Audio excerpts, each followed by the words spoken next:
Marami nga po mga idol na mga fans ang nagulat matapos i-anunsyo sa unang araw ng free agency ang pagpirma ni Jonas Valanciunas ng 3-year deal, $30 million sa Washington Wizards imbes na sa Los Angeles Lakers na isa sana sa teams na interesado sa kanya. Dahil dyan, wala na ngang ibang choice si Rob Pelinka kundi maghanap muli ng bagong sentro na maaari nilang makuha sa pamamagitan ng free agency o di kaya ng trade. At base sa inalabas na balita ng isang insider, kasalukuyan na nga pong kinakausap at nakikipagnegosasyon ang front office ng Lakers sa team ng Milwaukee Bucks upang sa ganon makuha nila ang sentro nito na si Brook Lopez. Yes mga idol, siya na ang bagong target na sentro ni Pelinka na maaari nilang itandem kay Anthony Davis. Sa katunayan, meron na nga po silang inoffer ngayon na trade package para makuha lamang nila ito. Bobohin nga sila ni D'Angelo Russell, Christian Wood at isang future first round pick. Sa kabilang banda naman, matapos mabigo ang Denver Nuggets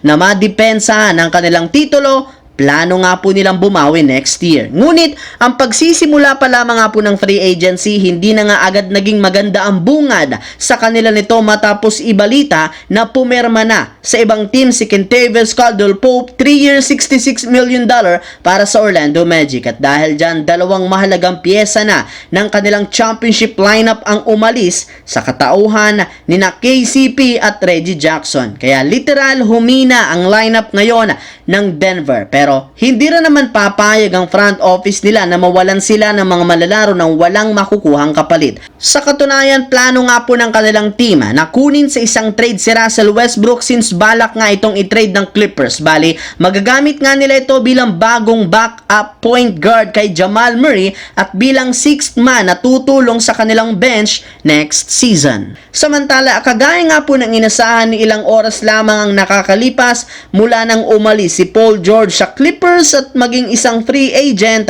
pumirma na nga ito sa kanyang bagong team na Philadelphia 76ers ng bagong kontrata, 4-year, $212 million contract. Dahil dyan, unti-unti na nga pong nakukumpleto ng Philadelphia 76ers ang kanilang bagong super team na sina Tyrese Maxey, Joel Embiid, kasama na sina Paul George, Andre Drummond, Kelly Oubre Jr. at Eric Gordon na pare-parehong pumirma ng bagong kontrata sa unang araw ng free agency. Kaya dyan pa lang masasabi natin ang 76ers ang pinakamaswerteng team ngayon. Ngunit kasabay niyan, may lumabas na naman nga pong balita na posible nga pong pagmultahin ng NBA ang 76ers dahil sa tampering kay Paul George. Kung inyo nga matatandaan, pinagbabawal nga ito ng liga na makipag-usap at mag-recruit ang mga teams ng mga manlalarong magiging free agent na bago magbukas ang free agency. Ngunit nilabag nga ito ng 76ers, especially ni Joel Embiid, nang kausapin agad nito si Paul George patungkol sa kalagayan niya